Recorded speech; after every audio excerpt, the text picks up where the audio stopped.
So yan guys, ito na po yung update natin sa ating kulong pinagagawa ng aking boss. May mga linya na ho ng tubig. Yan, may electric pan na. May pakay na ho nilagay. So yun guys.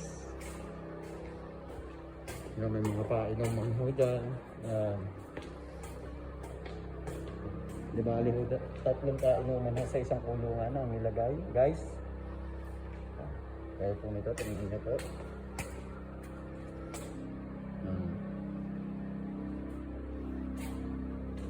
Hanggang din po yan sa dulo.